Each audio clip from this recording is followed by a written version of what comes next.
then they end up going to self-medicating, and they do it in the wrong way. So no, it's you have to take care of yourself first. It's okay to put yourself first. It's okay to get the help. Spiritual and moral law and change the hearts of people. We'll have to continue to build bigger jails and bigger prisons until we can bring our nation back to the place of spiritual and moral law. We certainly want to honor Julia Jackson. We're her pastors. We're not the pastor of the entire family, but we honor her. You know that. Yes, sir. I will give her your regards. You. And we certainly pray for Jacob's continued healing, and we pray for peace. But I just want to offer to you, Mr. President, that Jesus himself says, blessed are the peacemakers. And we want to help be of service to you and to our nation of having these conversations of how do we rebuild the foundations of spirituality and morality, which gives us the context of love. If you give a righteous, good, moral man the launch codes to our nuclear arsenal, everyone will be safe because he's a good man. Wow. But if you give a malicious man who is immoral an ink pen, you have to fear for your life. Wow. I would just want to say that we're here to be of service to you and to our country, to bring unity. We believe that we can help to listen with empathy and compassion. I'm watching this black man talk to Trump, and this black man saying that he wants to increase the jails. So right now, for all you people who said Obama didn't do nothing for black people, Trump is about to reopen the private jails so they can lock up more people. So that means that police officers are going to use the Joe Biden 1994 crime bill all over again to create more revenue. And he's doing this in an effort to get elected. So that's interesting. Anyway, so this is your buddy, Mr. Research, here at the house. I have off day on Tuesday and Thursday. Tuesday and Thursday is my off day. And, for COVID, for the purpose of COVID, we're trying to limit how much access we have at these hospitals. So I want to discuss about, and anybody can come on. This is a thing where anybody can come on. Hey, what's up, George? Anybody can come on. The link is in the chat room. And what I'm talking about today is when you're an established man. Being an established man means that you are extremely consistent. What does an established man mean? That you are extremely consistent. I have consistent peace because I'm an established man. I haven't had any drama. I don't have a bunch of baby mama stuff going on. I don't have a bunch of girlfriends fighting. I'm an established man. An established man has nothing to do with money. It has nothing to do. Money is just a tool. Being established is when you take this money, you take these opportunities, you take this professionalism, and you put yourself in certain places that allow you to have even more consistency. It's not like get the bag. Get the bag is like you over here for a couple of years, you over there, you here, then you there. You see, that type of stuff doesn't really help you. Jeremy says, I hope you still on when you get off. We'll see how I feel. I'm trying to rock with it. Shout out to Cliffhanger. Peace to you, brother. And like I said, what's up to George? So we're going to talk about how women, in my experience and other established men, women get really intimidated by us because an established man is not easy to control. And that's why I told you guys about the wolf life. An established man is not easy to control. You don't, number one, you got your money right. And when you got your money right, women are not used to that. Let's dig into that for a second. When you got your money good, women are not used to how can I say, women are not used to working with what you got going on. Women are used to guys chasing after them so much. Women are used to guys stressing them so much. That's what they're used to.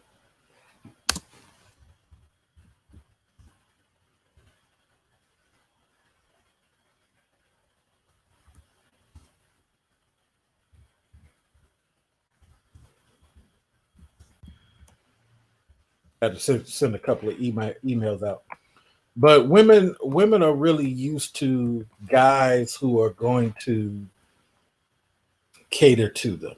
So let's talk about guys who got a lot of money that cater to women. That's not really an established guy. That's a guy who has a lot of money. A guy who has a lot of money is totally different. He's allowing his fetishes to dictate things that he do.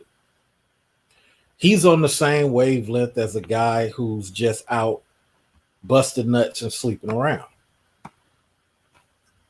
Established dudes, we really don't do that because you don't have time to do that. You're focused on other things. You got other situations going on. So you're less likely to get into that side of things. Let's welcome Cliffhanger. Cliffhanger, buddy, what's going on, man? What's going on, Mr. Research? I was trying to, day off today, so just like you. Okay. So I like what you just said previously.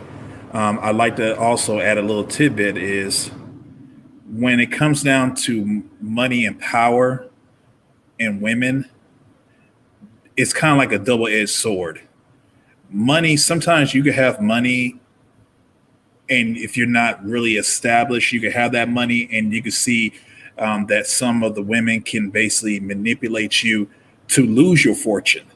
But if you are well established and you have some type of pedigree, and I mean a resume in your background, you know what I'm saying? The power that you have can basically excel you to do different things. That's why I say, mostly with most women, I don't look for tens. I'm looking for a woman that's basically here that if I can go, that number one, supports the family.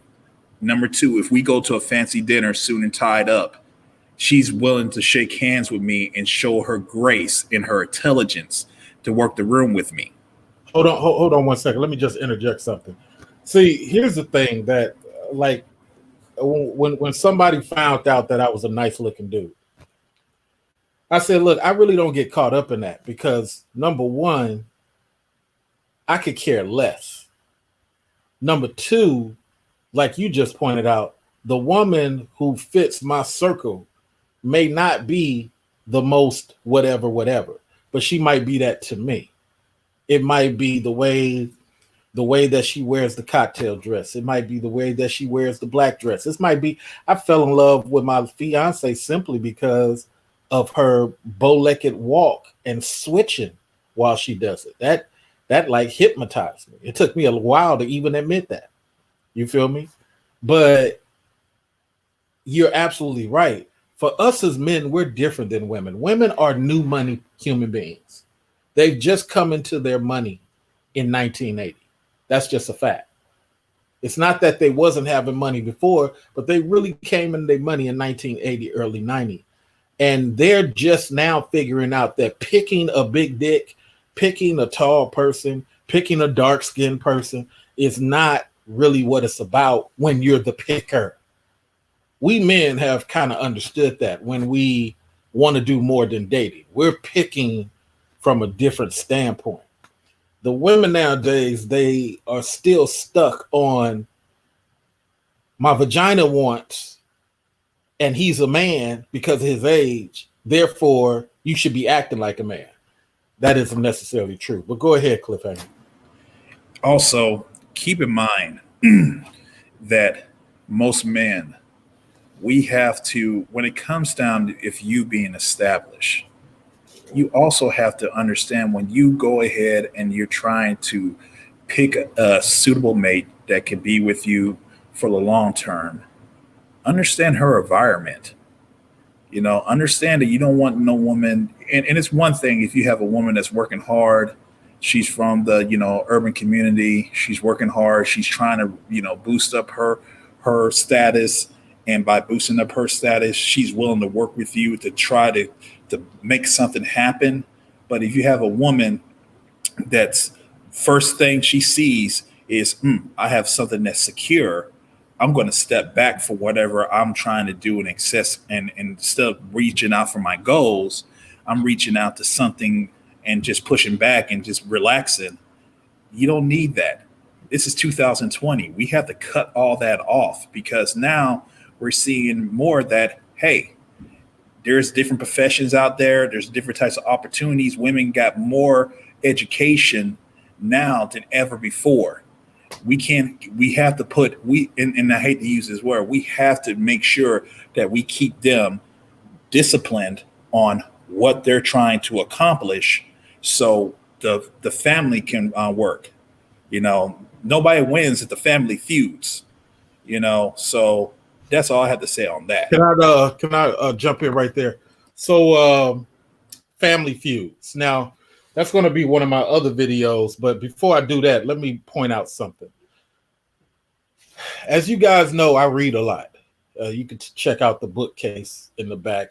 I'm a book person. I just got a spot on my camel hair jacket. Instantly, what did I go get? Does anybody know what you go get for spots on delicate fabrics? Anybody in the chat room? The first thing you go get for silk, your silk blazers. I got silk blazers. I got rayon blazers. What is the first thing you get? Anybody know? I give you $5. Anybody know? Give you $10. Anybody know? Okay. The first thing you go get, and you should always keep this in your house as a man, it will make you a superstar around the house because a lot of people don't know this. This is a dry cleaning secret. You ready, Cliffhanger?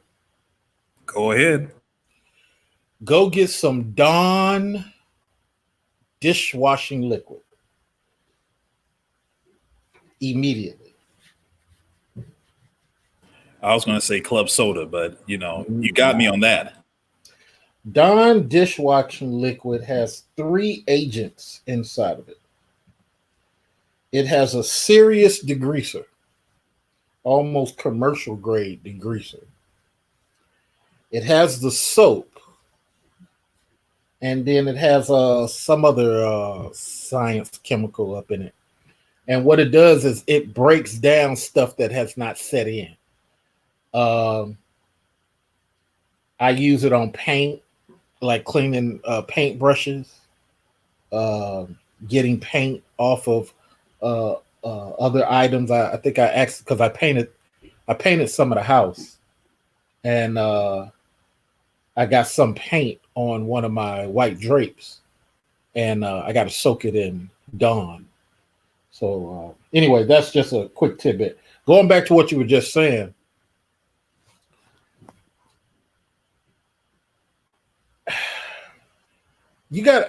Everybody got to understand, once you start doing well,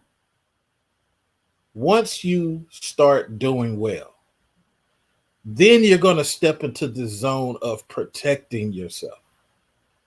See, making money doesn't mean anything. Protecting yourself means everything. Because King Sigma, shout out to King Sigma in the house, shout out to Mr. Punisher and Mr. Old School Rider. Having some money, you can easily be got. When I was on the streets, man, there was this thing. The person who don't think they can be got can get got the most. The person who think he's easily got is least likely to get got because he's always on protection. Does that make sense?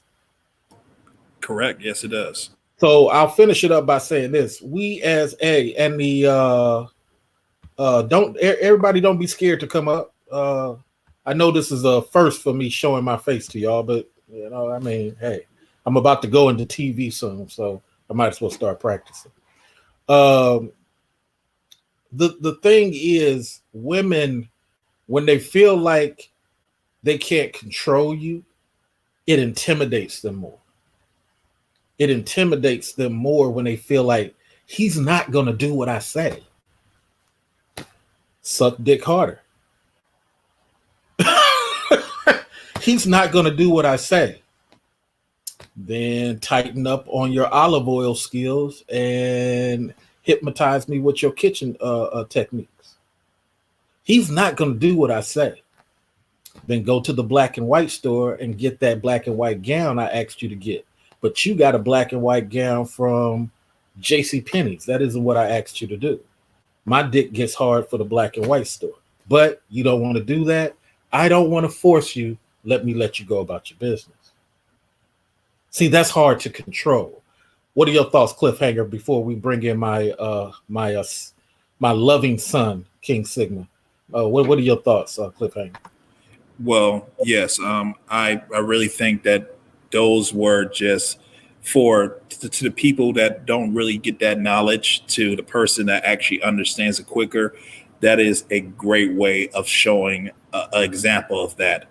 I can say and to me, I really believe in the idea of you get what you ask for. So if you ask for a big booty and a smile, understand big booty and a smile may come with big booty and a smile responsibilities that you have to face. Let me interject again. It always comes responsibility. Your woman is a lot like your daughter. You don't want to believe that. That's an old Egyptian thing. You are the husband. You are the manager of the family. You give your wife a job, even if she's staying at home. She has tasks that she needs to do outside of just the children. What does the Bible say? She takes her children, she goes into the market, King Sigma, and she sells her wares, and everybody she walks by says her husband is blessed by looking at how she conducts herself. See, we as men are the ones screwing up on our leadership. If you got a fat, sloppy chick, that's your fault. That ain't the chick's fault. If your chick got an out-of-pocket mouth, that's your fault. That ain't the chick's fault. Because you selected that chick. You did not put her up on game on the second date. Go ahead and finish, Cliffhanger, and then we got to get to my adopted son.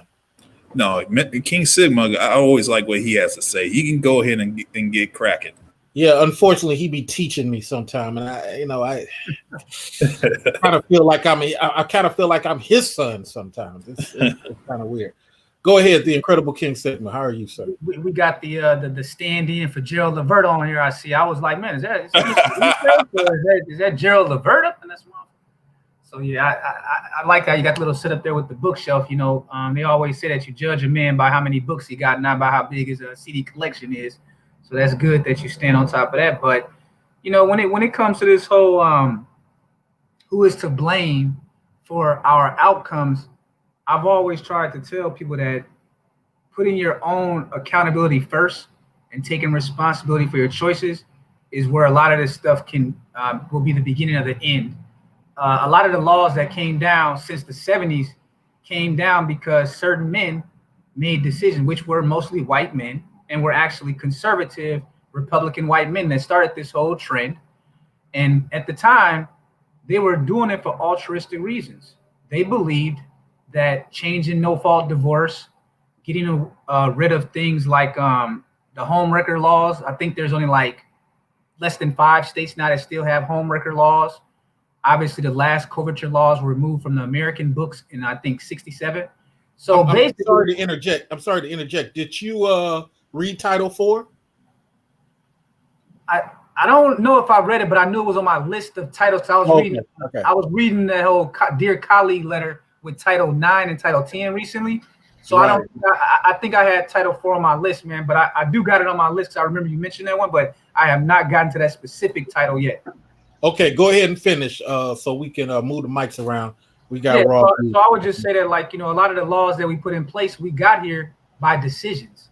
And the way to get out of there is by decisions as well. And that starts with an individual having your own ideas of what change that you want to see.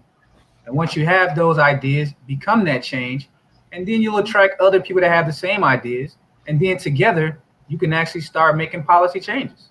What do you think about the title being that several SVL, several women, black women, are intimidated by established men who are consistent, like you get a government check, I get a consistent check. We don't really have to hustle. Anything we do outside of what we do is extra money to our circle. We're just really established. What are your thoughts on that part before Raw B comes in and ruins? Well, I think a lot of black women have definitely been socialized to be intimidated, specifically like ADOS black women. They've been socialized to be intimidated by black men with options. So the whole upper caste black man, or any black man that just has options, he can even just be a guy. He could be broke and just be good looking, or he could be a guy that has a lot of money and has a lot of options. But it's really about the options. A lot of black women are intimidated by that, and I think some of it comes from like the trauma that they had growing up with in a lot of single mother households where they saw men coming and going, and maybe their own father left the family or was kicked out, or for some reason he wasn't in their life. So they never established a strong patriarchal figure in their life, and they believe that because of that those men will not stay anyway. So they want a man, which you can put in quotes, air quotes. They want someone they can control. So they want a man that will submit to them.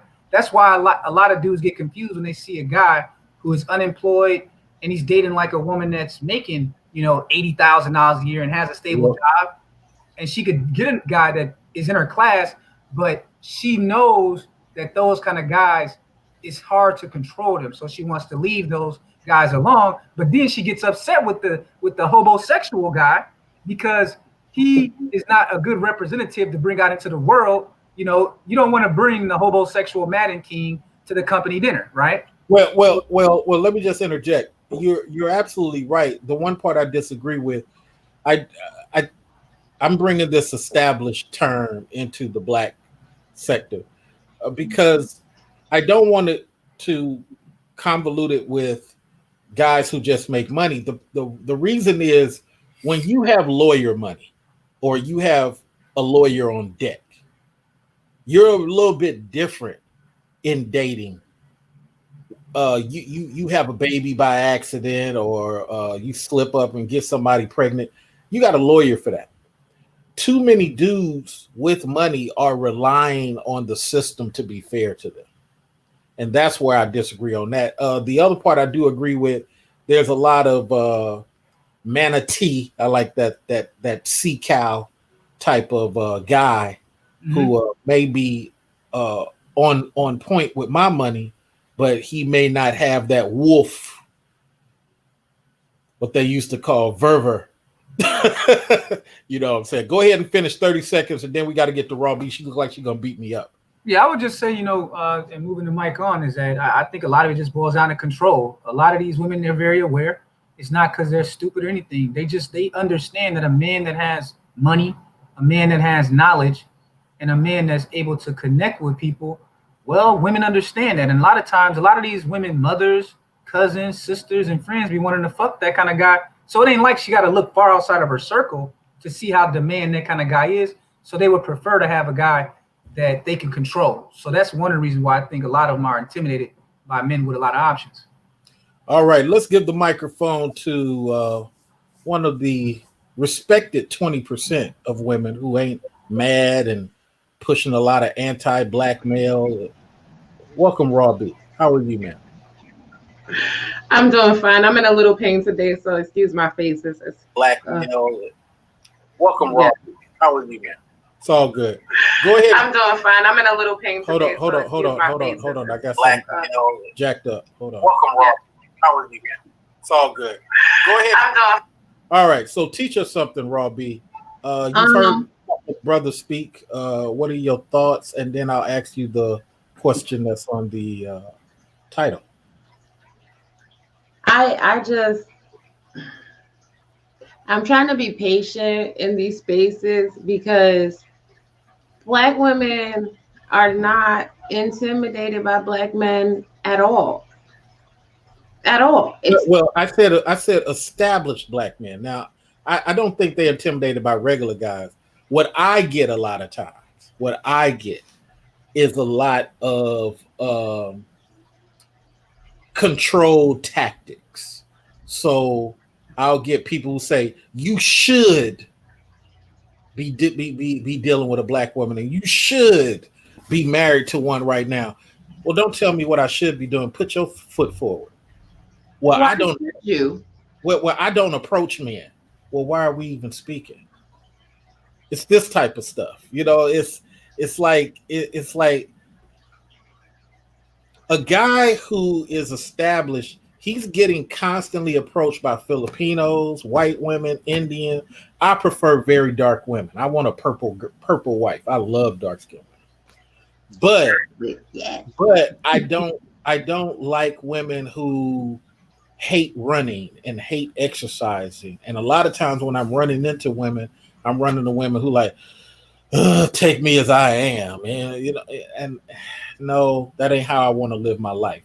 So with that said, I'll run into women who I don't have to chase them for their vagina. So let's just start there. I don't have to chase them for their vagina. And a lot of times they're thrown off by that. They're thrown off by the fact that I'm just, hey, how you doing, Raw B? Nice to meet you. Oh, what you doing Sunday? Oh, I'm not quite sure. See you 3 days later. Had the same conversation and get to know you gradually. They feel like you're supposed to be like all these other dudes. You're supposed to. What are your thoughts to that? I think that the narrative that is taught to the black woman is that men don't like women if they're too easy. You understand? And then it becomes an interesting juxtaposition because the women that are super easy wind up getting wiped up. They wind up being in these relationships. They wind up getting all of these gifts. But women that are harder to get, and that is not limited to black women, that's women in general. Women that are harder to get usually wind up getting the short end of the stick until they find someone to be with.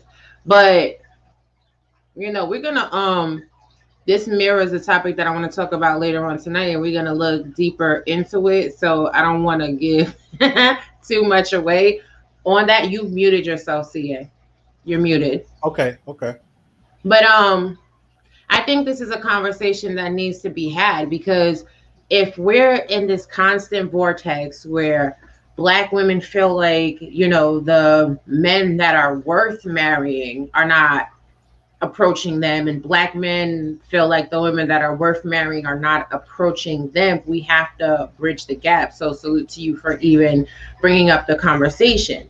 But I think what it needs to be is the 20% of us that really want to have something sustainable, we have to make sure we keep ourselves in areas and in activities that will allow us to meet partners that are exactly where we are and want exactly what we want. You can't be a woman of high moral, ethical, and financial value and think you're going to find the man that's going to match you at the club. You can't. Wait. I'm sorry. I got to interject. You're absolutely right, because one thing that amazes me, do you realize if a black man walked around and said, hey, look, I make 90 grand. I only want to deal with women who make 90 grand. It would be drama, because then it would be like, oh my God, how dare you? No. I would definitely have a white woman, because that's the only demographic that falls in. No. That's not true. That's not true. I'm talking about percentage wise. I'm not saying that they are. Okay, overall, yeah. Okay. I'm not saying there are no black women who do that. I'm saying that black woman might be black and Latin, black and Indian, black and African. She could be black. But when you hear women, sometimes I make 75,000 and I'm only going to deal with men who make 75,000. Okay, no problem. And then 2 years later, you see her messing with a $20,000 guy none of us here on the panel will even have a drink with. This is true, but this is because I know you don't want to give much away. 30 seconds, we're gonna move to cliffhanger.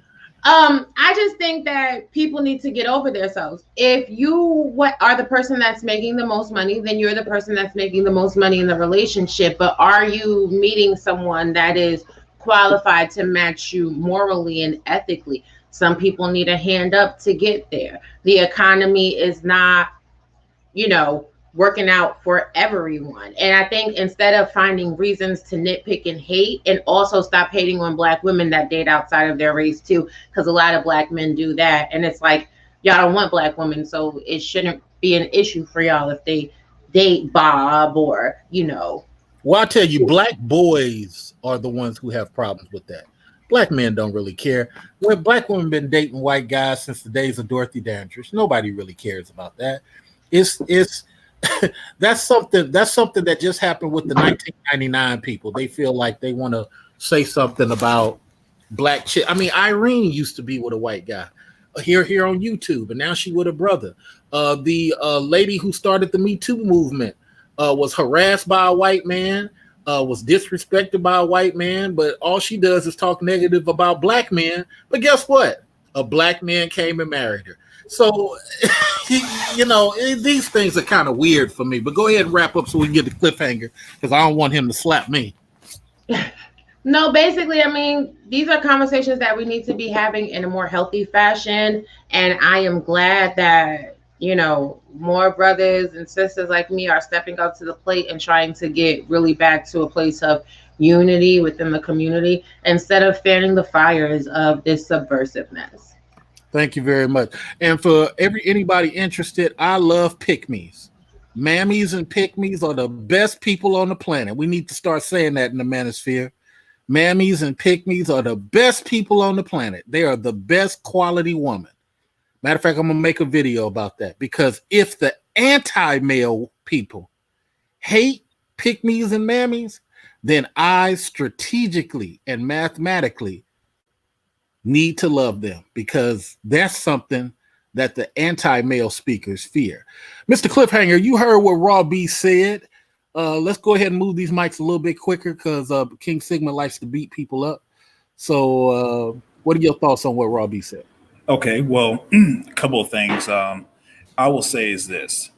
I think for established man, it just comes with just the territory of understanding there's a difference between us using resources and our money as for a tool, than using our powers with the handshakes that we have to, establish ourselves. When we bring somebody in the mix as for a woman, we just want them to basically, treat us good. Just treat us, like we treat you, But here's the thing that happens. The reason why that they are so intimidated, because there is a different side behind the scenes that if things fall out, Big Daddy government can come and save you. Now, I have some statistics here that I can really just go ahead and say off here. Being a welfare queen now is a profession. Now we have 38.8% of white women are on welfare, and we have 39.8% of Black women that are on welfare. And now we're seeing Hispanics are moving up now. They're at 15%, but now they're moving up to it. It's a profession now. You're seeing now thottery. Women there are getting on. Go ahead. Let me just interject this also, since you're on that point. King Sigma and Raw B will find this interesting. Muslim women, Muslim immigrants who just came to the country are growing in a huge number on welfare. So much to the point, because I watch a lot of international TV, you got guys in Mecca telling these couples, not just the women, the couples, the husband too, you're hiding behind your wife as she takes free stuff from the government. That is haram, negative to God, negative to the belief. You're not supposed to take from Caesar things that you don't need. And it's gotten so bad, you got a lot of Muslim guys talking about that. Go ahead, Cliffhanger, because I'm going to hit King Sigma with that one. Go ahead, Cliffhanger. I'm sorry to interrupt you. No, you're fine. But also, there's another thing that's booming right now. Right next to the welfare queens, there's now a profession. We have the thoughterly, professional thought. That's also a profession. You just seen, for a prime example, this woman, Bella Thorne, just made $2 million within 2 days off of OnlyFans page. Now, my question will be to anybody else: what happened to equal rights? What happened to that? That's out the window now, because we're seeing that everything can be played on an even playing field. I can understand why that most women are not intimidated by established men, or most women are intimidated, because when it comes down to it, it's more with the established man. It comes with the intelligence, how much understanding of game that we could put in your mind to help you get to the next level. As for a woman that doesn't want to take the direction of where we're trying to be at, to basically say, you know what, I don't need to do that. I got this by myself. I can do this, and just knock on government's door to try to get a handout. 30 seconds. All right, so let me take that 30 seconds. You know what? Here's the thing, and I'm glad you intellectual people are here. This is what I want to start doing, just having more intellectual people talk, because people with proven track records is the only people that need to be doing their thing. I know sometimes that sounds arrogant, but I just want a lot of us to step up. We're not stepping up. We're talking about stepping up, and then we want to hang around King Sigma. We talking about being a wife, but we still single, and we hanging around Raw B, telling her what she should be doing. Wait, you ain't even did the basics yet. King Sigma, what are your thoughts, sir? Are you talking about on Cliffhanger's OnlyFans comment? Let's get off of that one. Talk to me about the Muslim people using welfare. What are your thoughts on that? Because I want to hear something unique. Well, I think that's part of Sanctuary City program that started with the late 1990s or mid 1990s, specifically here in the Twin Cities area, because we have a huge immigrant population because of those Sanctuary City programs.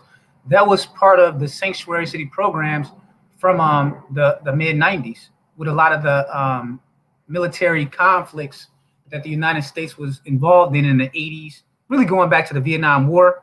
So they had started those kind of programs, allowing the immigrants to qualify automatically, even fast tracked, for certain kind of programs. For example, I know there was a program that Dr. Carson, who's the head of HUD, had just canceled, that allowed illegal immigrants or recent immigrants to get ahead of actually native-born blacks. And we know that the face of homelessness in America are native Black American men. So what had been happening in the last 25 years or so is that these immigrants come in, they don't have to wait in line for Section 8 programs or public housing. And he used the example of New York City, where they were saying that the public housing list in New York City are like 10 years, if you even ever get an apartment there. But they had a fast-tracked way that those that qualify for Sanctuary City protections, like the Muslim groups that you're talking about, they could go straight to the front of the line. And so Dr. Carson last year, he canceled that program. And no, he didn't get any fanfare for it. In fact, when he went before the Democrats and he called them out on it, it was absolute silence, because they couldn't say anything, because here's this native Black American man from Detroit, from the heart of the Midwest, a doctor now in charge of HUD, who was telling them to their face, you guys have neglected your own native-born voting block for immigrants. So when you ask the question of why these immigrants are getting welfare, it's because that's the policy that was put in place under the refugee asylum program for sanctuary cities. I knew I would learn something. I knew it. You're so much better. Let's go to the OnlyFans comment. What are your thoughts on that? And then we'll go back to Robbie. Now that's interesting. Now that brings out my more libertarian leanings. See, because you got to understand is that I believe in fair exchange, right, between consenting adults. I'm actually a proponent of legalized prostitution. And I've already realized many times that it'll actually be females that are going to push legal prostitution into the mainstream. Mark my word. Well, I'm even going to help you even more. Indian women are going to revolutionize prostitution here in America. Wow. You got to remember, and I want you to think about the math, you and Raw B. India and Pakistan together is 3 times bigger. It's like 3 Americas in one. Mm-hmm. And 4/5 of that country is poor. Nowhere to go.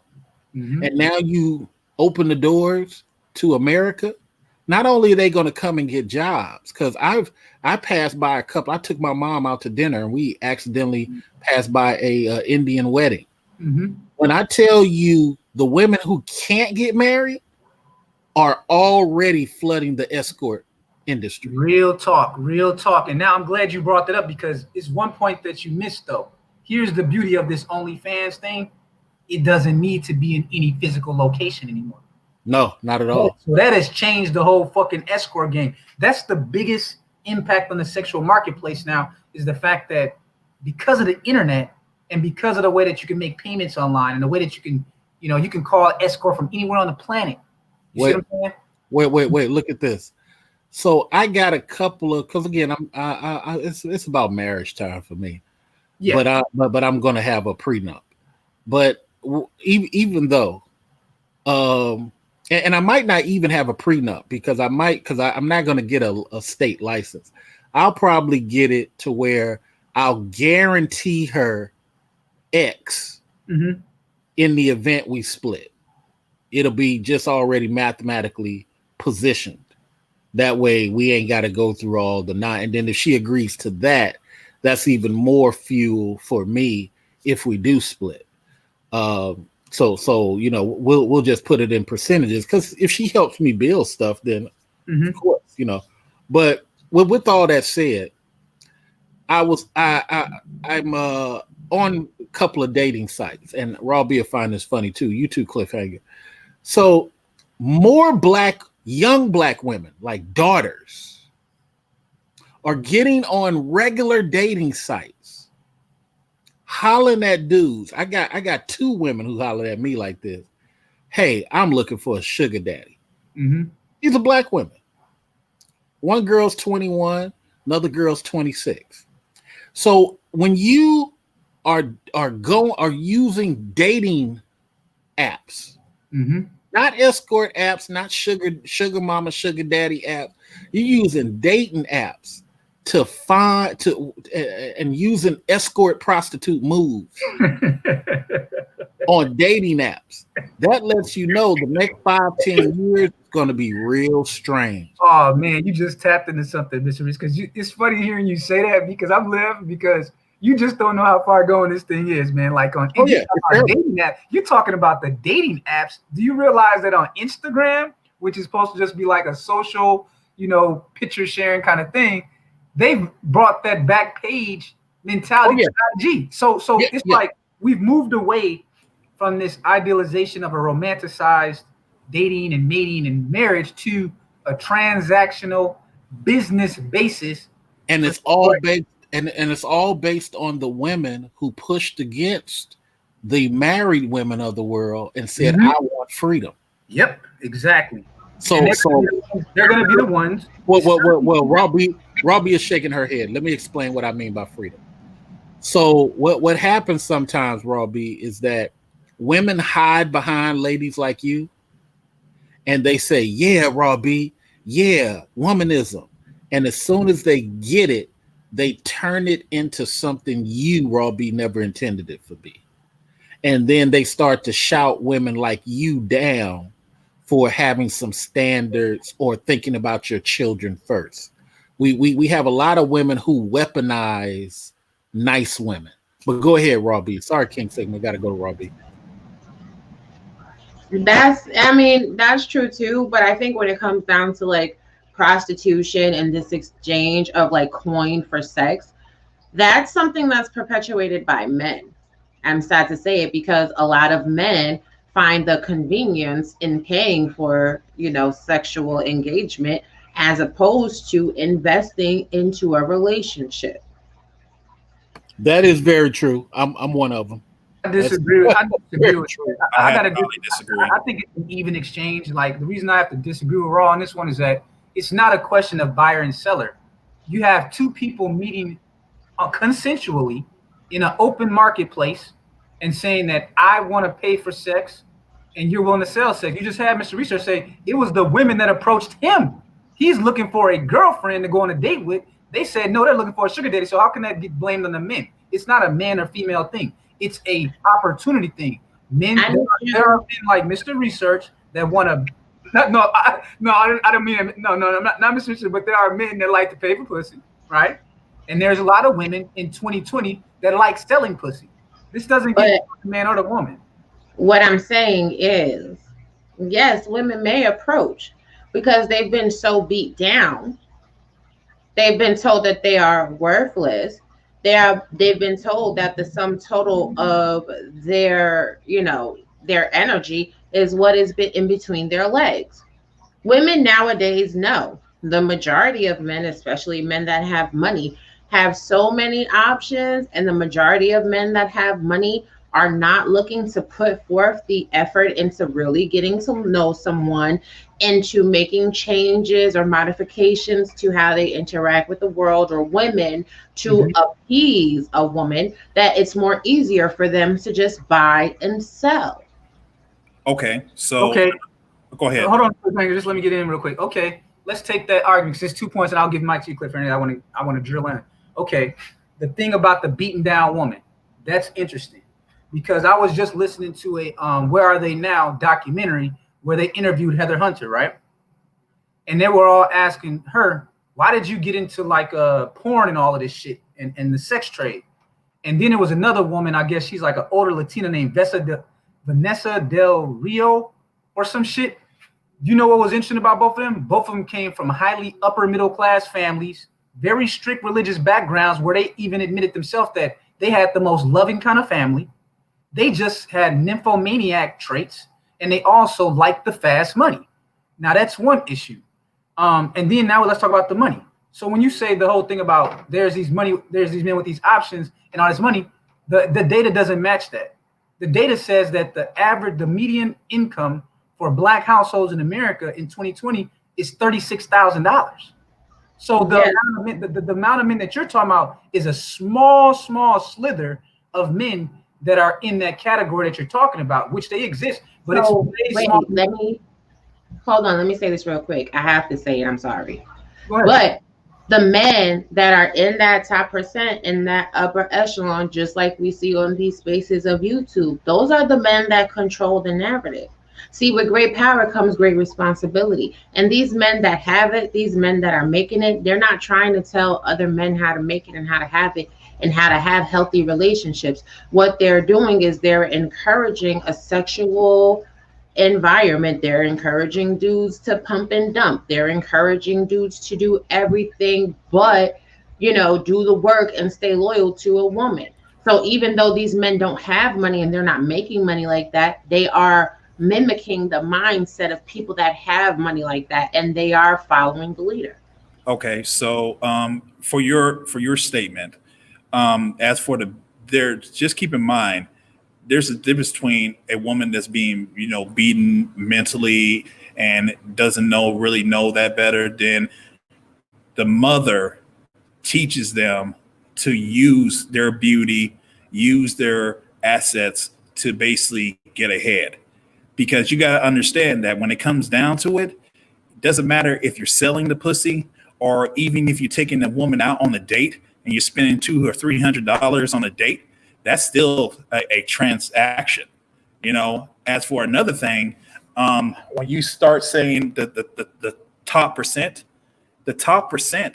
also understand there are women that are top percent that are promoting sex. There's a TV show right now called P-Valley. That's all it does is promote sex. It's made and directed, and its executive producer is a woman.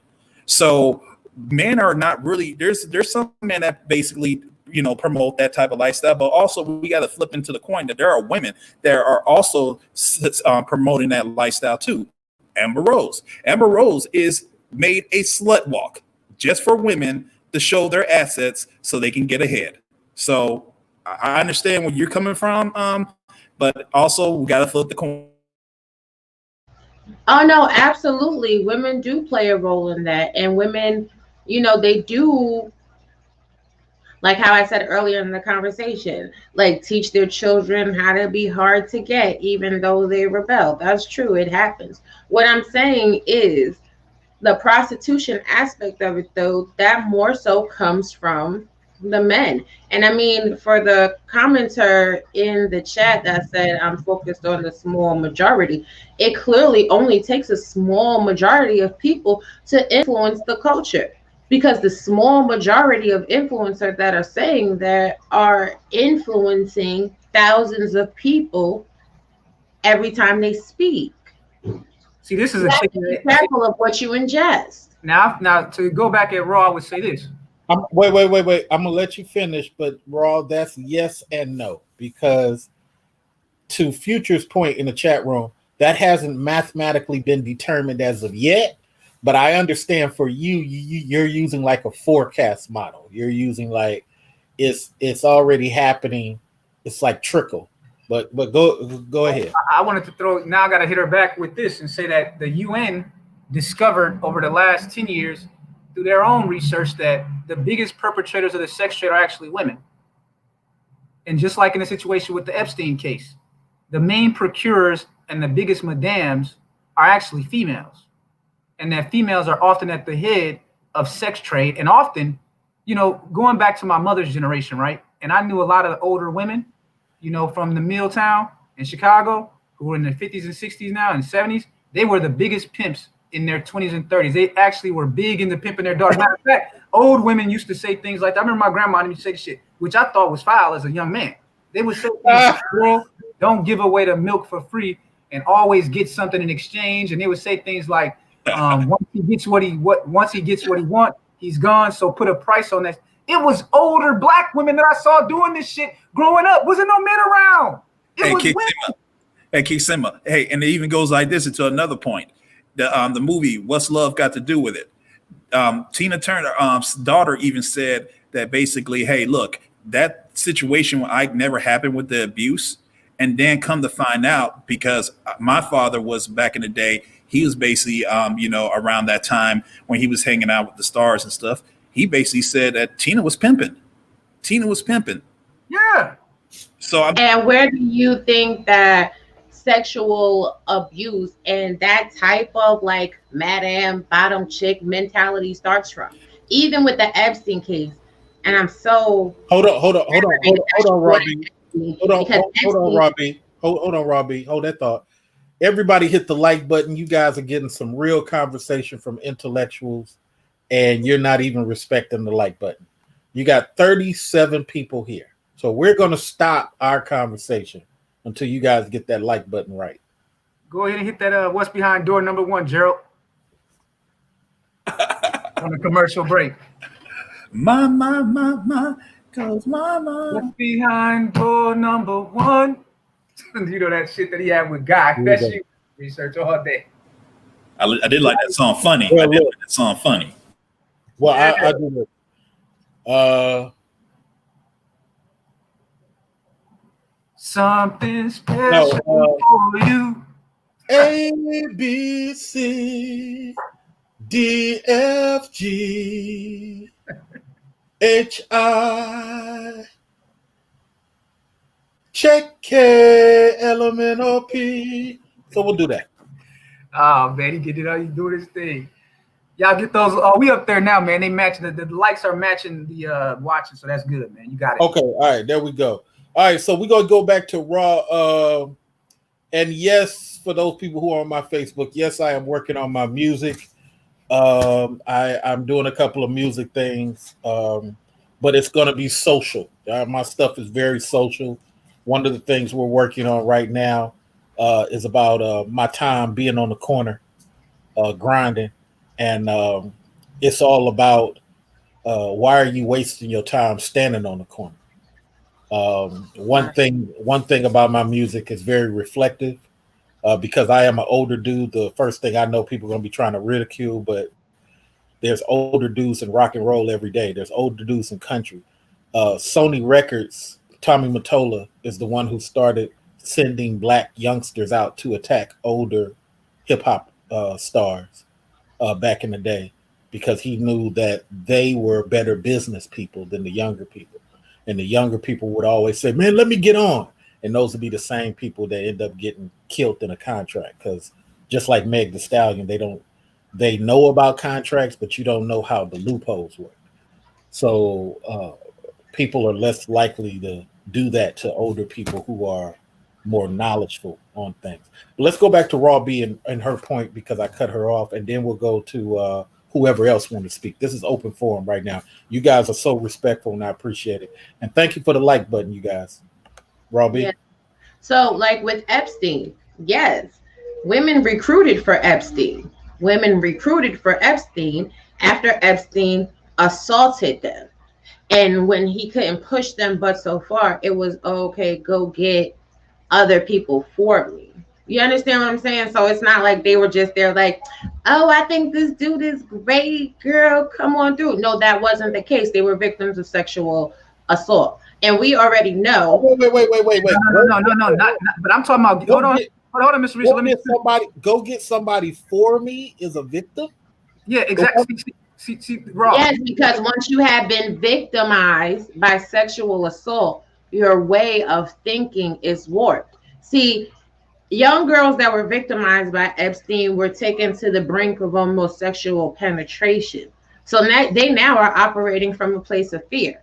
Just like a bottom chick for a pimp. That pimp done beat the hell out of her. So she like, let me go get some other chick so he don't hit me. I'm not saying that it's right. But hold I'm on. never saying that it's right. I'm just saying. Now, I will say, I will back up Raw B on that bottom bitch point. But hold on.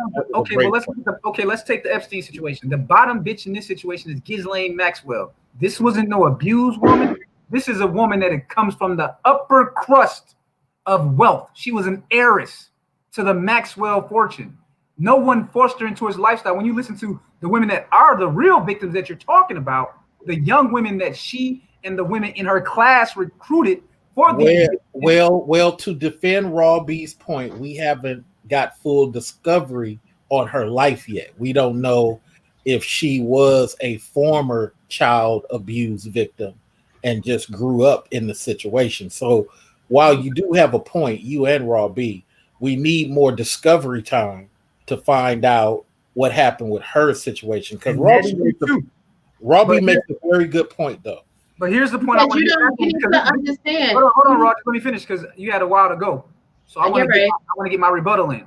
Here's the thing, though. Now we're getting into the chicken and egg thing. Why don't we ever talk about the fact that a lot of these men were abused? So it's I was going to say that, though. There's a lot of boys and girls that have been abused and may become abused. So the problem is when we depend on that argument, well, the person was abused. Well, the abusers were abused too. Many people, a lot of these dudes were abused. Okay, look at the church, the Catholic Church. We're finding out only now that all kinds of young boys back in the 60s and the 70s that are like 50-year-old men now were abused by the church, by the people that they're supposed to trust their lives with and their spiritual salvation with, were the biggest abusers of boys. So if we're gonna go down that road, that's not a gender, that's a gender neutral thing, because men and boys and women and girls have been abused. Right. The point is the sexual abuse more often than not is reported against women, not against men, because men have this whole pride thing where they don't want to tell someone what happened to them. And it's not always men abusing men. I mean, it's scary for them dudes to say somebody done pierced your backside, and I mean, that's a hard thing to report. It's different for dudes. Look, I was a counselor. For women. I think what King Sigma is trying to meet you in the middle. He's trying to say that your situation is valid, but we can't say more so women. This is his argument. We can't say more so women because guys go through the identical thing. And your rebuttal to that is, well, the numbers don't support it because they don't report it. Yeah, but that doesn't mean it didn't happen. But go ahead, Robbie. Yeah, I'm not saying that it doesn't happen. I know plenty of young men that have been victimized by women and men that don't report it. But I think that when we're looking at situations on a whole, you can't then say that women are just choosing this life, because the reality is, whether you're rich or whether you're poor, there can be a sickness around you of sexual abuse. That needs to be completely taken out of the equation. Some people are choosing to engage in paying for sex. More so, men are choosing to do so because it's easier to pay for sex than it is to do the work of a relationship. We have to stop pointing fingers and saying, oh no, it's women. Women are horrible. Oh no, it's men. Men are horrible. We have to stop that, because each person is an individual and you don't know their actual story, their actual struggle, or why they are choosing the lifestyle that they live.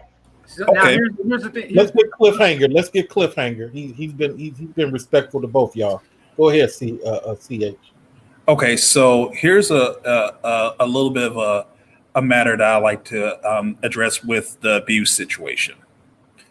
In the United States of America right now, if a woman is abused, if a woman is battered, there are shelters that can provide women help, provide women with resources that they can, cope and basically try to get over and try to move on. As for men, men don't have those types of shelters.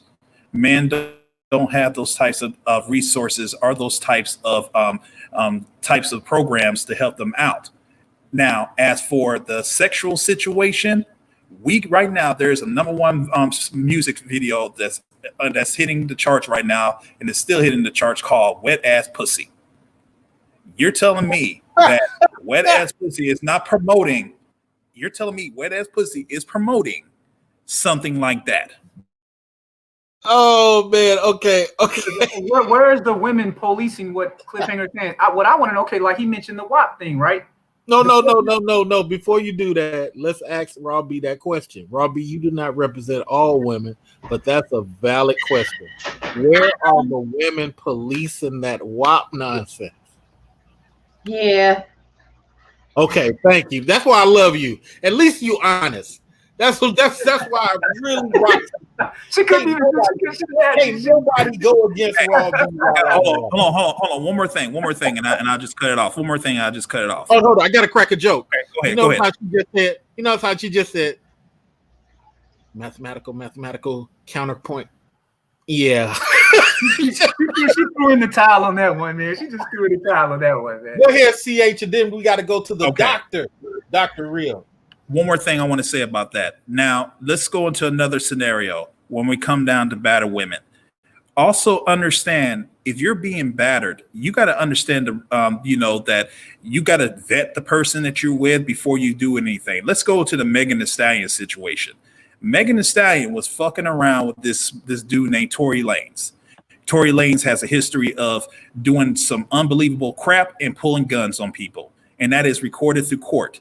You're telling me you're going to mess with the same person that has done that before because what? You're trying to get some type of notoriety and some clout, and then look what happened. She thought she could control that dude. She thought she could control that dude. That's what it was. A little petite dude, real thin. She thought she could control that dude. That dude is shorter and smaller than Catch Me Outside girl. Yeah, but the biggest thing I was trying to throw into that example is the pendulum. The situation can swing both ways. You can tell me that women being abused, women can be abused, and this and that. It's the things that happen. Man, understand that sometimes that they put themselves in that situation, and it's not because it's their fault. And I'm not trying to say that, because there's most women they're abused that it's not their fault. But knowing the background and resume that this guy got, and you still trying to mess with him, that just puts your whole situation 20 or 30 years back. Absolutely. And Cliffhanger, when does an adult become an adult? So I get what she's saying. She makes a good point about the trauma thing, but here's the problem. We live in a world that constantly spins. This earth ain't gonna stop spinning. The sun ain't gonna stop shining just because something happened to me or anyone on a panel.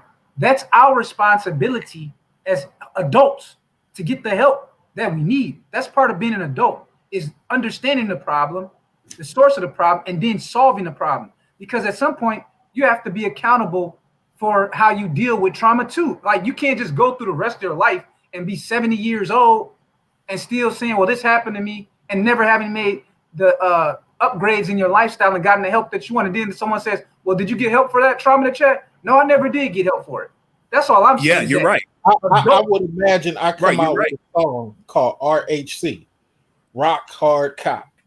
And I got a video with some phalluses squirting the fountain. Oh, that's next. Mr. Research. Come on, man. You already know. You already opened the gate for that. But the amount of backlash I would get. And the first thing I would risk my music career. See, look, when I get up in music, y'all gonna hate me. I will risk my career because the first thing I'll say, well, I'm just mimicking the WAP video, word for word, video scene for video scene. And you're telling me America has a problem with my RHC when you all were, especially you women, were loving WAP. See, that's the whole thing with my music stuff. I want to be the counter for everything our ladies have put out, but I don't want to disrespect the ladies. I'm not going to disrespect them. I'm just going to do the exact same thing and see how that stands up. Let's go to Dr. Real, my business partner. We're going to go into business on a couple of things and possibly help out you Black YouTubers. We're in discussion on doing something that will help change the game, and we'll be able to create it. But aside from that, Dr. Real, you've heard a couple of things that we were saying. What are your thoughts? Educate us, sir.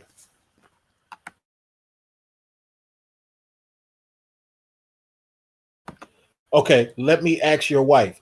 Wife of Dr. D. Durrell, do I have your permission to allow Dr. D. Durrell to speak? Hello? Does this mic work? Hello? All right, I'm just teasing, but I don't know what happened to Dr. D. Durrell. So with that said, there go another married person in the chat room. Future, another married guy, been married for several years, him and his wife with children. Oh, I'm here, Doc. I'm here, research. Okay, I'm glad your wife got you out of the chokehold. Please don't forget her birthday again. So, with that said, go ahead. You've heard some things that we've said, and you saw the title. Go ahead and speak on anything you wish, sir. Okay, I want to talk about the sexual abuse thing in regards to as far as how women approach abuse versus how men approach abuse. And so, are we going back to the bottom bitch thing? Is that what this is? Well, I mean, it's something that I deal with on a week to week basis with men and women who are victimized. You deal with bottom bitches on a week to week.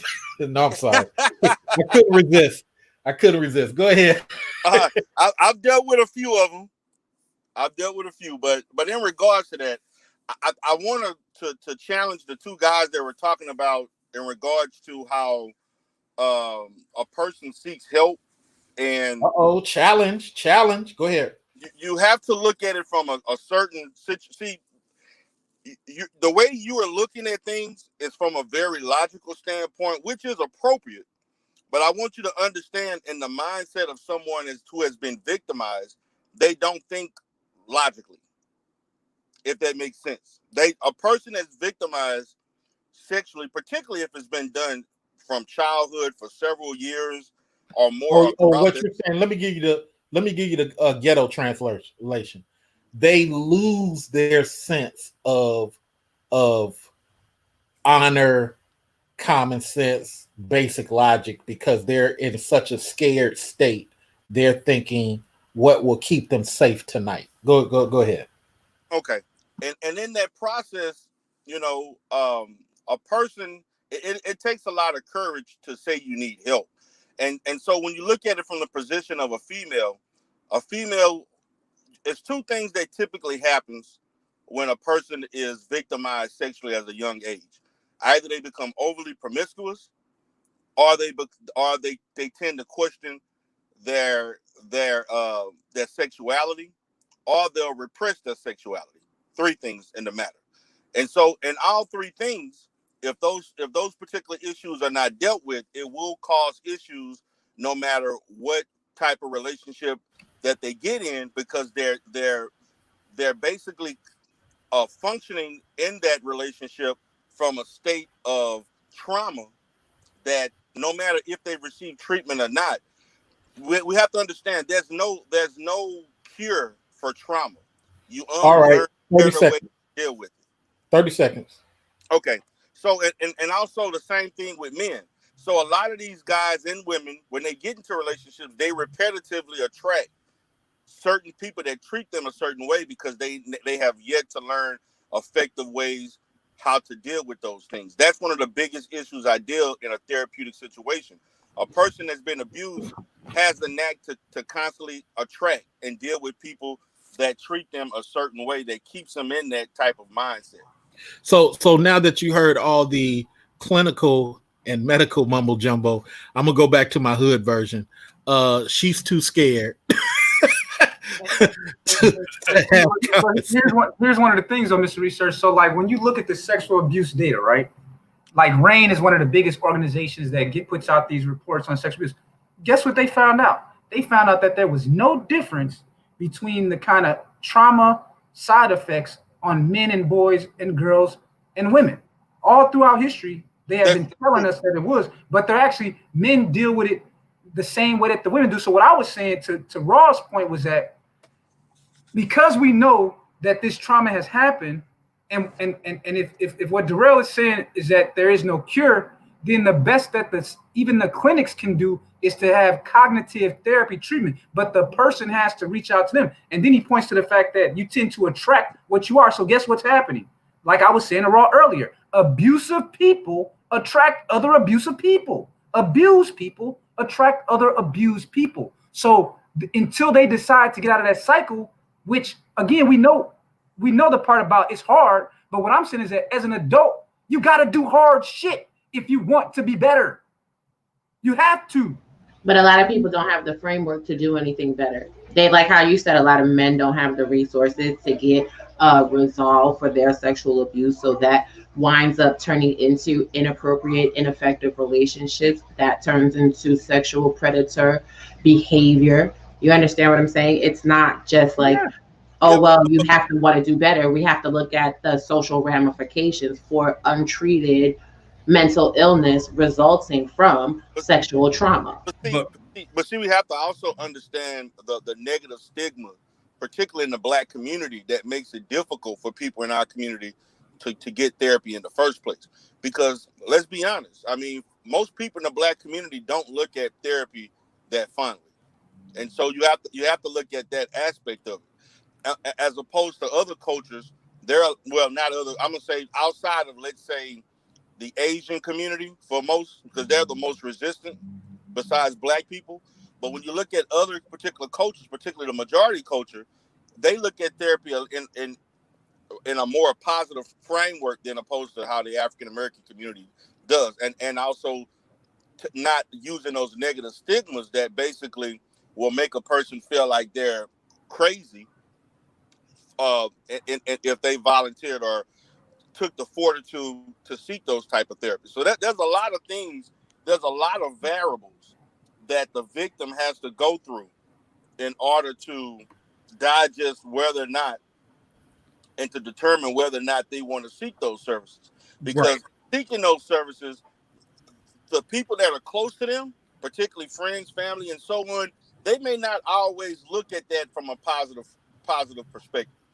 Okay. Now, hold on. I'm not saying that's right. I'm not saying it's right. Now, hold on. But that's real. Hold on, Dr. D. Darrell. Yes. This nice young lady says she wants to come over and have sex. So I'm finna go get ready. I'm gonna let you take over the show because I need to jump in the shower real quick and get ready for this nice woman to give me a massage and take care of me. So that sounds like a good afternoon, brother. Yeah. You guys go ahead. Go ahead. Well, and I'll check out. Going back to the whole thing again, right, I understand the loophole that people can get into, but at some point as adults, You have to become the change you want to see. And if you don't, all you're doing is perpetuating generational, stigmatization of mental health, like you were saying about a lot of people won't report it. But here's the thing. At what point do individuals themselves start to say, I'm going to hit back against the stigmatizing of mental illness? You can't blame it on the Black community, because the Black community is not a place. It's individuals make up communities. So why are Black individual men and Black individual women stigmatizing those that have mental? That has to be clear. You can't say, well, the Black community. There's no place, there's no headquarters for the Black community. There's individuals. Individuals make decisions. I'm gonna say this. As a culture, historically, and this stems from the church, which is a big part of the Black American culture. That's where the stigmatism of the negative stigmas came from, and that permeated throughout our community. I'm not saying, I know you're talking about the individual, but there's countless instances, particularly in our community, that stemmed from the church and other organizations and so forth, in which somebody would talk about wanting or needing some type of treatment that is psychiatric or psychological in nature, and the Black community would downplay that or look at it from a negative perspective. And that goes from the church, the deacon, and so forth. And that spread, and that is something, and I'm gonna say this, over the last 10 to 15 years, that has we're slowly getting away from that.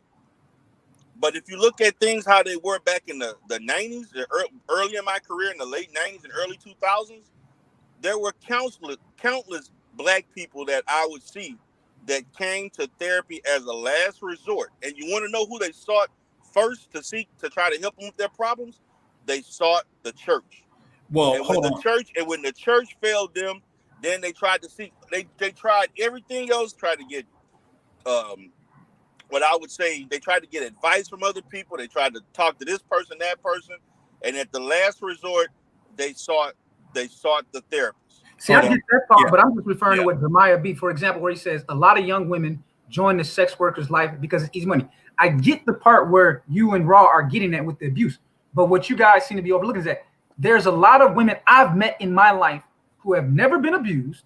Heather Hunter and Vanessa Del Rio were two of the biggest cash cows in the sex trade, said that they never were abused, that they came from middle class, very strictly religious families, but they liked fucking because they were nympho. They said this, I'm a nympho, and the money is easy, good money.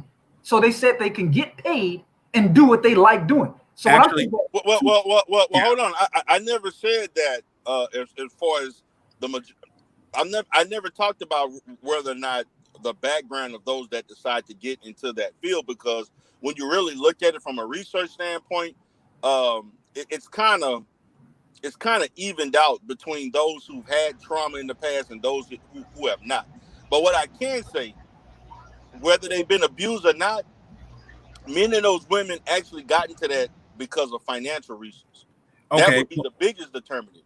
Well, financial desperation contributed to them getting into those fields. But I said that Heather Hunter and Vanessa Del Rio both said themselves that it was. I've seen so many examples of women that there was a big story in the Wall Street Journal not too long ago how there was this trend going on where females that had gone to Harvard, Ivy League schools, and that were working in Wall Street firms said they didn't like having to work in the office. They didn't like working 40, 50-hour weeks. So they became strippers out in New York, and then they got on the OnlyFans thing because it was easy money. It had nothing to do with being broke. Some of these women got more money than the tricks that are coming to them. But actually, but hold on. Hold on. You guys do know that nymphomania is a mental illness. It is a mental illness. Nymphomania is a mental. I just kind of let it go, but it is a mental illness. Okay. But I'm talking about there are women that also just like sex. So nymphomania may well be a kind of psychosis, but there's a lot of women that just like having sex. No. Nymphomania is not a psychosis. That's a totally different family of illness. Well, it's a psychiatric diagnosis, and it's widely applied to over-sexual women. It's a sexual disorder. Sexual disorder. Let me say something real quick. So this is where we're at this time. That mostly when we're talking about the mental abuse, anything that deals with mental, if it deals with abuse and everything, it goes right back to is As for women, women do have those resources to go to get help. As for men, we don't have those resources. That's not true. Actually, you do. That's not true. No, That is not true. Okay, tell me then. Men equally have the same resources to seek to seek treatment for illness as women. There's no gender leaning for that. So my question is this. Hold on. Actually, let me hit you back real quick. Hold on. Let me say this. I've provided mental health treatment for men who have seeked the same issues as women. There's no situation that hindered them from receiving those from receiving those type of services. Because feminism has poets.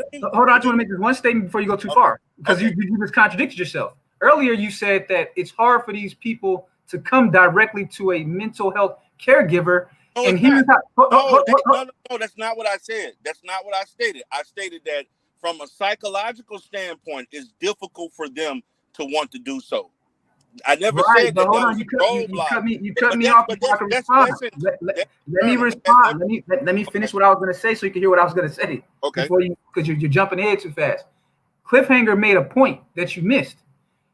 There's only like 2 abuse clinics for men in the whole continental United States. Did you know that? And what I was trying to, what I think, no, that's not true. That's hold not on. true. There are. I'm telling you. Do you No, realize? brother. Hold on. No. Let me. I'm an expert in this, brother. I'm an expert in this. How many male abuse, domestic abuse housing projects are there in the country? Brother, there's no research to say that, because there are therapists, no matter where you are, that have practices. I didn't say it. You cut me off before I could finish again. I'm trying to get at the point. Okay. What about this? Hold on. Wait. Slow down. What about we do it one at a time? Hold on. Wait. Listen to me, man. Listen to me. You're trying to create the narrative as if there are more resources available for women than men to receive mental health services. And that's not true. It's just not. It's not. Isn't one of the roles that female domestic abuse centers plays is in referring women that have been abused to like health practitioners? Repeat that again. Isn't one of the roles of female domestic abuse centers to operate in helping women get referred to the help that they need, especially with mental health? Isn't that one of the roles that they perform, is helping those people with trauma to get in contact with health practitioners? Don't they often work as a middle institution between mental health practitioners and abused people? Yes, abused people, men and women, not just women. Okay, now hold on. There's more ahead. female-only abuse centers in the United States by like a factor of 10 than there are for men. There's more money pumped into resources to get women help that they need than men. Brother, you're missing the point. Let me explain to you the reason why. See, what you fail to understand is that when those, number one, less men are likely to admit the fact that they're abused in the first place by tenfold. That's one of the reasons. The second thing is that you have to understand in those situations, because we're men and our ability to impose our physical will on women, we have physically, those women that are physically being dominated and taken advantage of like that have to seek refuge. And in that refuge, it may also affect the fact that they have children. And so, yes, there's more money. It's not just for the women alone. It's for the family that's been broken up. It's for women and the children. So that's the reason why you see more money, particularly in regards to there being, as far as female-only type facilities and stuff like that. Because it's just not surfacing the female. It's also surfacing the family. Okay, so I have a question. Are you, sir? I have a question for you. Are you private? Do you do this in a private session when you help out women, or do you do this for like a corporation, like a organization, foundation? I'm private. You're private. So hold on. But I also government contract to do the same thing. Okay, so here's what I was trying to bring in. If you have capital, you can get private help. As for the man that's on the street that has these types of abilities of mental abuse or anything like that, it is hard for them to find into an organization. It's not. But that's not the truth. It's not hard. It's not. I'm gonna tell you how men can get it. You want me to? Can you care for me to educate you on how the men can get it? Go ahead. It's not that difficult. If you are a homeless person, okay, and you are seeking these type of services because you have been abused, and let's just say the abuse led you to drug use. The drug use led you to being homeless because you couldn't keep a job or you couldn't do whatever else financially, so that now you're destitute, you're on the street. You can go to any public institution, health institution, and also any what do you call those places? I can't even remember the name of it. Any homeless center or center that can take in the homeless. You can speak to any director or social worker that works there, and they can refer you to receive free services. And if you have, let's say, something such as Medicaid or Medicare, they can give you a network of clinicians that can assist you in those issues. There is no roadblock that is hindering a male from getting those services. It's not. I'm sorry, And it's not. let me piggyback on what you're saying. These programs also were made available to men and women due to feminists fighting for equal rights. So even in recovery, feminists have fought for men to have the same access to treatment. You have to actually let people know what the problem and the issue is. And that speaks to the majority of men having communication issues. If somebody doesn't know that you have a problem, if someone doesn't know that you need help, they don't know how to tell you what the issue is. Or you know what I'm saying, how to resolve the issue. But even with that being true, there's still only 2 male abuse centers in the entire United States. Again, brother. But y'all not reporting it. If y'all were actually reporting what you have been through, if you were actually reporting your stories, if there was the need, we're going to go to a basic business principle, supply and demand. If there was more of a demand for men's sexual abuse centers, there would be more. As you guys have both stated, Cliffhanger and Sigma, men aren't telling it. So if men aren't telling it, why would a government sit there and build up a center in every single town for men that aren't telling anything? I actually have to disagree with that, because the men are not telling it. The CDC tells it that when it comes down to domestic abuse, the high percentage of the domestic abuse is initiated by the woman. So if that's the case, that's information enough that says that, hey, we are being abused. But here's the big thing that's not happening. It's a he say, she say situation that basically you can't take your truth. You're talking about domestic violence versus sexual abuse centers. There are plenty of mental health facilities available to men in every single city. Well, no, a domestic violence is anything when it comes down to physical. If it comes down to mental, I mean, that's violence all of its own. That's what they category as domestic violence. I'm not. But we're talking about sexual assault, though, right? We're talking about sexual abuse centers. That's what But before I get off, Cliffhanger and Raw, I just wanted to just kind of swerve it back because we kind of got way off from what we were talking about earlier about the prostitution thing. My whole point was that whatever the cause, what I was getting at is that there's a lot of women who are now pushing politicians to at least legalize half of the prostitution trade. Now, there's decriminalizing it, which would make a woman selling her body completely legal, while at the same time, a man paying her for her legal body illegal. Then there's another group that wants full legalized prostitution where it's taxed, it's controlled and regulated like it is in Nevada for the whole country. So what I was saying is that these women are the ones that are at the forefront of pushing this. Now, you were saying that, well, it's because of trauma and all this.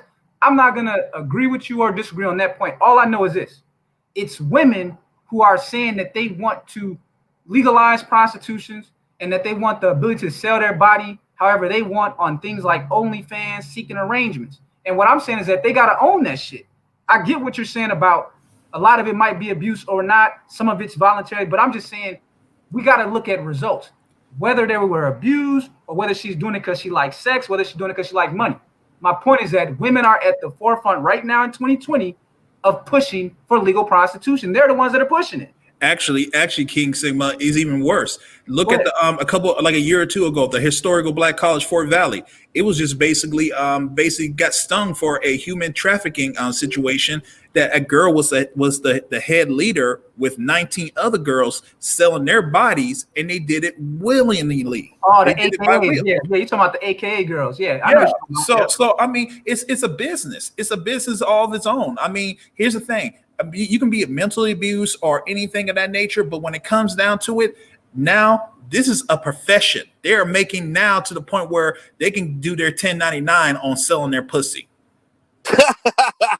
Come on, guys. Yeah, that's the point. Yeah, because that situation. But they've been able to do that forever. Guys, I feel Those what were y'all saying, but women. y'all a little extreme on this. Those women were well off. Those are AKAs. At least in my university, AKA girls came from some of the more noteworthy families. At least in the state. And a lot of I don't know about that, but okay. Well, in my state, a lot of these girls, a lot of the AKAs came from good middle class. It's a mix of some, but I'm gonna say this, guys. I hear what you're saying in regards to entering, because I just did a video. I was just making a video about the sex trade. The reality is this: for those who get into the sex trade, that there can be a array of different reasons. Okay. I think everybody has given valid points. I won't say that you can just point to just one or two reasons. There could be multitudes of reasons. I mean, particularly those in the 90s and the early 2000s and so on, a lot of college girls. There was a big thing about college girls getting into and stripping and so forth. And then so now it has evolved into this thing due to technology where people on OnlyFans, IG models, the Cash App, girls and all this other different stuff like that. A lot of these women are using alternative ways to make money and so forth, where they don't necessarily have to be on the track and so forth. So a lot of it, to me, again, the determinant I look at the most, whether you are abused or not abused, is the fact of what level of financial desperation you're in. I can't say that because I know when I went to Catholic school, I went to Catholic school on a football scholarship in high school. And these are the most privileged kids that had, the parents had 6-figure incomes. And what they were doing, they were selling themselves to basically pay for the. Okay, go ahead. But that's not going to make up. I'm talking about the average. I'm not talking about the exception, because most well-to-do girls are not doing this. I'm just going to be. They're not.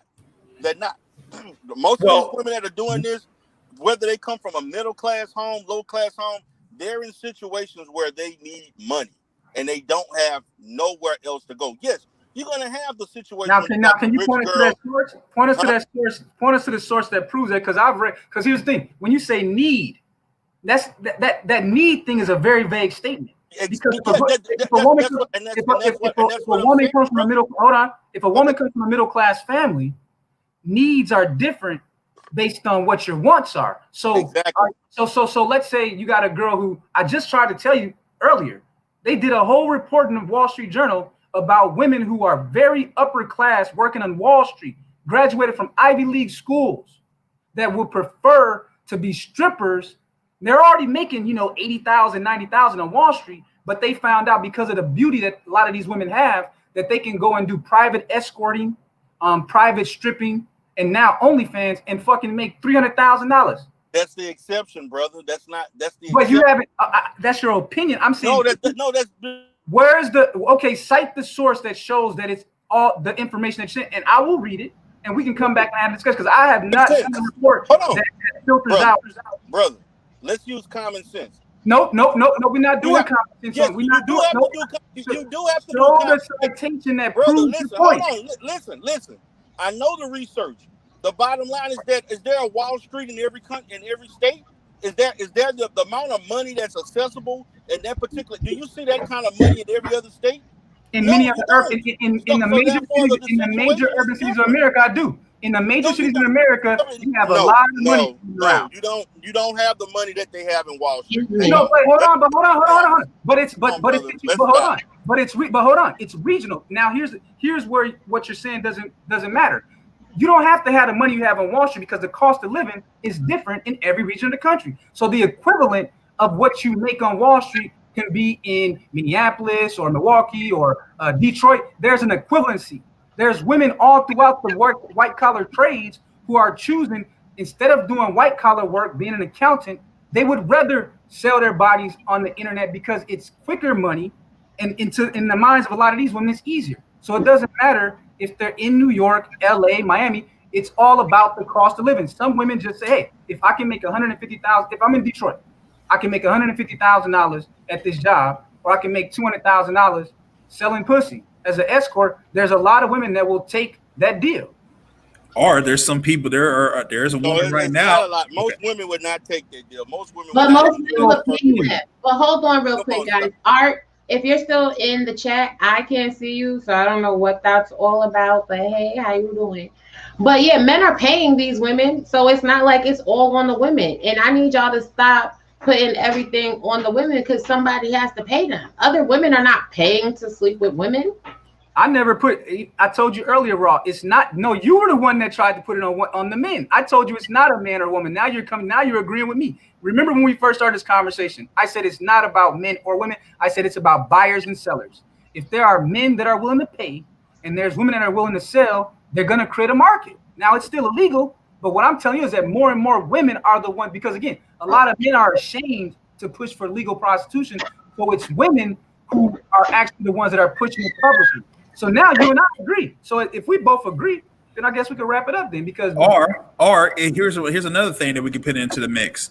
Sometimes it's not even about basically money. Sometimes it's about connections. Look at your right now running VP Kamala Harris. Wasn't she in a relationship with this guy from the mayor from San Francisco? And right, 29, he was in his 60s. What was that for? A political move to move ahead. She used her assets, her WAP, to basically move ahead. We said the WAP. But the point that I'm making, I do agree with you that it is a buyer and a seller's market. But you have to understand, in the political community, men more so have the power to push these political agendas. It's not women trying to legalize prostitution, it's men, so that they can stop having these things and these raids and being embarrassed publicly when they're of high standing, when they're called out for using prostitutes. But what women have more voting power than men. So if you're using that, as your argument, here's the thing: women actually have the strongest voting power in the United States, and it's been like that for the last 2 decades. That women are actually have a larger voting power. Now, when you talk about power, now but women don't vote. Hold on. Let me finish, and then I'll give you the mic. Just hold on. But here's the thing: when you talk about those men of power, Raw, that's a small percentage of men. Most men don't have the kind of power that you're giving them credit for. Then, as a voting block, women actually have a bigger voting block power than men do. But I'll say this last thing: though most of the men that you're talking about is a small group that had the kind of power and access that you're referring to. Most men, do you know that, Rock? You know that most men do not have the power that you're giving men credit for. And I'll get a mic. You know what I know? I know that there are 8 families that have all the wealth and political power in society, and that everything else you see is a facade. I know that it is men in power, because you have to really look at what is going on before the Me Too movement. You have high political figures, high men of power, Harvey Weinstein, Matt Lauer, Bill Cosby, those men being exposed and wealth being stopped by prostitution and inappropriate sexual behaviors. Now, on a whole, if men in power and men of wealth, these quote unquote high value men, want to stop being embarrassed, want to stop the function of their business deals from continuing on, want to make their boys club behavior normalized, what do? They set up a PAC committee. They influence the culture to vote and say that prostitution is legal. Now, the magic behind it is they have men like you and other men believing that it is women that are pushing this culture. But the reality is women are simply a function of power. We are a commodity. What's the slut walk for then? Because I thought there was hundreds of thousands of women that was marching, showing their body for a free spirit. What was, like I said, Peabody once again, a TV show about women stripping, using their assets to get ahead. I mean, There even was a TV show called Cat House. It's more of propaganda. And you're telling me that it's not, it's man. No, it's women. Women are doing the same thing too. They're just doing it on a higher level because we know if we go ahead and we call it out, then we're shaming, we're slut shaming, we're doing this, we're doing that. No, we can't do that. You definitely get a lot of that, Cliffhanger. But I'll say this about what Ross saying. Yeah, she is right about those men having that power. But then that kind of strengthens what she just stealed my argument, because that was my point, Rob, is that most men do not have the power that you're giving credit. When you just said that whole thing about the 8 dynasties that really control this shit, I can get on board with that. But then that actually weakens your other argument, because you just admitted that it's really only a very small group of these powerful families that are making all the decisions for us. And you're saying that it may appear that we're making these decisions, but it's actually being made up from the very top. So which argument are you going to take? I'm taking both. It is the appearance that we are making these decisions, but what I'm saying is how the appearance is the gag, and it makes us get into these long drawn out arguments, is the things that are pushed to your phone, like the ads, the news, what have you. They're pushed in a way to evoke emotional response from you as a man and vice versa for the women. So we are both getting played against the middle. But when we look at who the overall society and culture actually coddle and protect and uplift, it's the men, which is why there was a need for the feminist movement, which is why there was a need for the women's suffrage movement, because in all actuality, the patriarchy and the misogyny of the system is where the power lies. So not for black men, not for black men. That ain't true about black men at all. Because black men. And I can concede that point, and I can agree with you. I do not think that black men have the same amount of power as white men. Absolutely not. Y'all are still listed as 3/5 of a person in the Constitution. But the problem is, knowing that y'all don't have the majority of the power, you assume that us as black women, we have more power than you. That is not true. We live in a society that is dominated by other people because we are still 3/5 of a person. And instead of us banding together and figuring out how to treat and uplift one another, there is this finger pointing, even down to the comment about the welfare queen. More people are getting on welfare because our economy is crashing. There is no value in the dollar. Nothing is gold or silver backed anymore. This is a joke. So saying, oh, well, if a woman is on welfare, that's her profession now, that's a welfare queen. It's not looking at the fact that in the economy, there aren't, jobs. Because as you guys have stated, the median income in the African-American family is $39,000.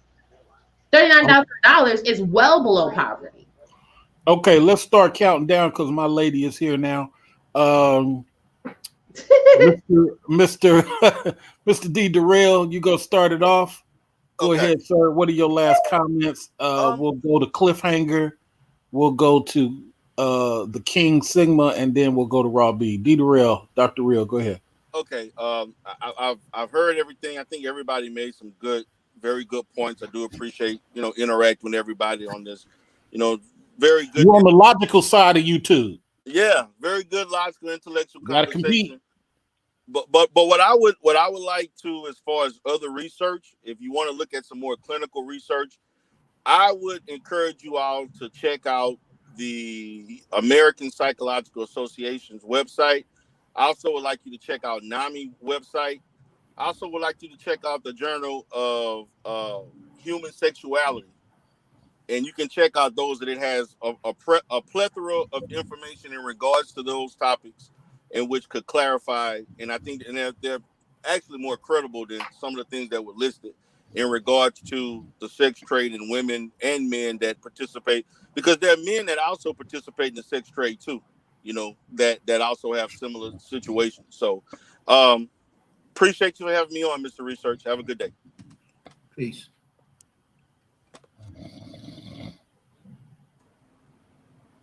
You up, Cliffhanger? Okay, so first off, I want to thank everybody for letting me join this panel. I just want to throw out one more little thing here before I can before I go. So here's some stats here. For 1 to 2 years, a woman that's on any type of government assistance is at 19.3%. To 2 to 5 years is 26.9. Now, here's the thing. Over 5 years is 19.6. The reason why is because women are getting degrees. They are getting bachelor's degrees. But here's the big number here. Over 5 years, Ronald Reagan basically stopped the welfare, basically modified the welfare system for the man to get out the household, for the woman to do this, and it's still happening to this day. It's not because of the economy, it's because the accountability that they're not trying to basically stand up and try to move on. So if that was the case about us making a form of a situation about women that are not on welfare, why is this number over 5 years at 19.6%? So that's the thing I'm going to do. I missed the research. I want to thank you for letting me be on. I'm going to get on tonight on my stream, and I'm going to discuss more about this welfare situation because I do have numbers and stats, and I do have research. All right, Cliffhanger, man. You have a good one, brother. You too, man. Yeah. So what I was saying, my last 2 points to close out is that my whole point was trying to say that when he was asking the question about why are some of these black women intimidated by upper caste career black men, I think that we have to look at the greater general sexual marketplace and what's taking place at the bigger level with the prostitution, the OnlyFans, seeking arrangements, and the mainstreaming of escort culture on one hand. And then you have these women who, when they come in contact with this 10% of men that Mr. Research is referring to, a lot of these women would rather deal with a situation that they can control because some of them have like fear of that they can't keep the man. Let's be honest. Some women don't believe that they have the ability long term for whatever reason. And the points that Rob made about sexual abuse and all that stuff, that's included. But ultimately, whatever reason that they're afraid of someone that Mr. Research is pointing to in that group, a lot of these women would rather be with someone that they can control and that they believe that because they have some kind of leverage over him, that it's less likely that he will leave, and that if he does stay, it'll be on her terms. So that's true for some women. But with that, you have fun, Mr. Research. Glad talking to you, Rob. You brought up some good points, and it was a good discussion. And everyone have a good one, man. Bye, King Sigma.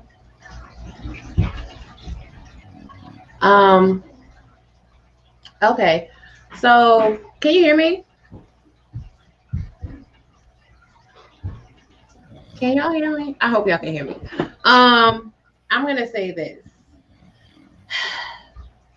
This conversation was definitely a good one, and we need to definitely start building together. I think that a lot of what men are putting out there about Black women is false, and we're going to talk about that tonight on my show, Fighting That Sleep. We're talking about, are women the villain or the victim? We definitely have to do better. I don't think that it is all about control. I think it's about the fact that we haven't had the support systemically, Black men or Black women. And instead of looking to each other for the solution, it is easier to put the problem on the other party. We all have to do our own individual work. And there are great men in that upper class, those high values that come with strong core beliefs and want to have family and fulfillment. There are also a great number of men that have high value in their economic status that want to use that as a tool of power to destroy and control women. So we have to just do better all in all. I want to thank you, CA, for having me on the show, and I look forward to having you on tonight. Shout out to all the guests on the panel. I think all of these men are exceptionally wise, and it's nice to have logical conversations with gentlemen.